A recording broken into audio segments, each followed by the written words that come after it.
Bonjour, aujourd'hui nous allons voir une technique de pointe pour la biophysique, la microscopie à force atomique, que l'on nomme AFM, de son nom anglais, Atomic Force Microscopy.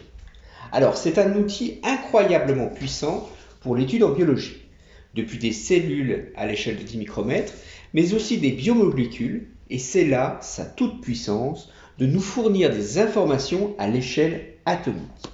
La résolution est une fraction de nanomètre, c'est-à-dire 1000 fois plus puissant qu'un microscope optique limité par la diffraction.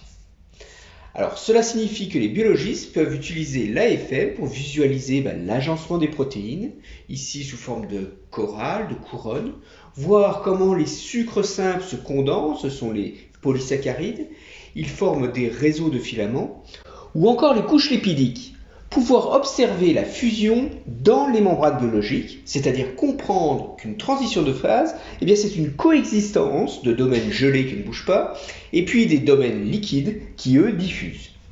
Donc l'AFM a révélé toute cette biodiversité, toutes ces géométries à l'échelle nanométrique, et ça a été, vous l'imaginez bien, un véritable buzz en biophysique. Et ce n'est pas tout.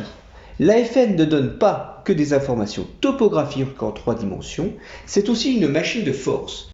Vous voulez mesurer les forces électrostatiques, les forces de Van der Waals, l'AFM va le faire à l'échelle nanométrique.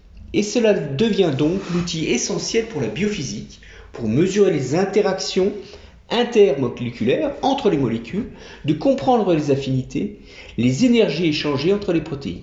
Et le troisième point fort de l'AFM, c'est son dynamisme, pouvoir mesurer les cinétiques dans des temps qui sont compatibles avec la biologie. C'est encore ici l'outil pour comprendre les mécanismes de déplacement de molécules à la surface cellulaire. Vous voyez ici que l'AFM répond à 3 demandes fortes pour les biologistes cellulaires et moléculaires et surtout pour la biophysique.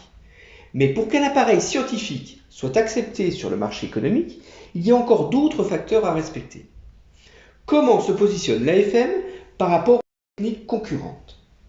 Alors, le marché mondial de l'AFM est estimé à 600 millions de dollars en 2023.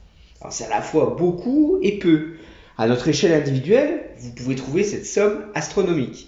Mais à l'échelle mondiale, si on se réfère par ordre de grandeur au coût d'un seul avion de combat de type F-15, qui coûte la bagatelle de 400 millions de dollars, ce n'est pas forcément un marché colossal.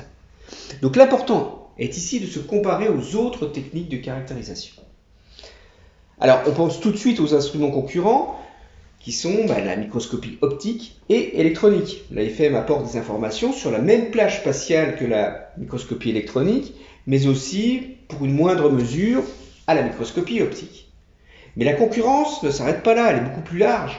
La biophysique est friande de toutes les techniques de caractérisation de structures, comme la diffraction, mais aussi les compositions chimiques par les spectroscopies optiques, magnétiques ou thermiques. Alors voici comment se répartit le marché des techniques de caractérisation. Vous voyez que l'AFM a une part de 6% du gâteau, bien derrière les ténors, que sont les microscopies optiques, électroniques, la diffraction des rayons X et même les spectroscopies optiques. Alors vous allez me dire que je me suis peut-être un peu enthousiasmé un peu trop vite quand je vous ai dit que l'AFM était top. En fait, il faut s'intéresser à la répartition des instruments par secteur d'activité. L'AFM sert majoritairement aux sciences de la vie, vous voyez ici 62% de son activité. Beaucoup plus que pour la caractérisation des matériaux ou dans l'industrie électronique. Et la part de l'AFM dans les labos académiques, pour la recherche académique, est très faible, 7%. Pour comparaison, si je prends les microscopes électroniques, c'est 50% de l'activité qui est réservée à la recherche académique. Donc l'AFM, en fait, qui a un coût de fonctionnement acceptable et qui demande peu de maintenance et est très facile d'utilisation, il a réussi à percer le marché de l'industrie. Et donc je peux vous donner la place de l'AFM pour les sciences du vivant. Les microscopies électroniques et optiques sont toujours les reines, comme vous voyez ici, mais l'AFM, elle arrive 3e, elle a la médaille de bronze. Donc vous voyez la raison qui justifie que l'AFM devient une technique essentielle à maîtriser pour les sciences du vivant. Alors, en bon scientifique que vous êtes, vous pourriez émettre l'objection que l'impact scientifique ne se réduit pas à une cotation financière. Et vous auriez raison, le nombre d'instruments ne fait pas la valeur des informations scientifiques. Alors on peut donc s'intéresser au nombre de publications scientifiques générées par la microscopie à force atomique sur les 5 dernières années. c'est à peu près 80 000 publications. Donc là encore, il faut se comparer aux autres techniques. Et tout domaine scientifique confondu, la contribution de l'AFM est relativement modeste devant la DRX, la RMN, les spectroscopies Raman ou infrarouge. Et ça, on le savait déjà, ça rejoint le fait que l'AFM est plus implantée en industrie que dans la recherche académique. Mais si on s'intéresse aux sciences de la vie, on s'aperçoit que le nombre de publications est réparti équitablement entre les 8 techniques.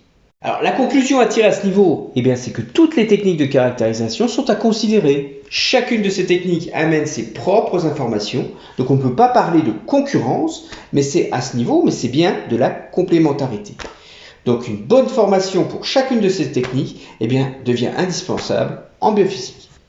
Alors le dernier point abordé pour qu'un instrument puisse percer, c'est bien entendu son coût.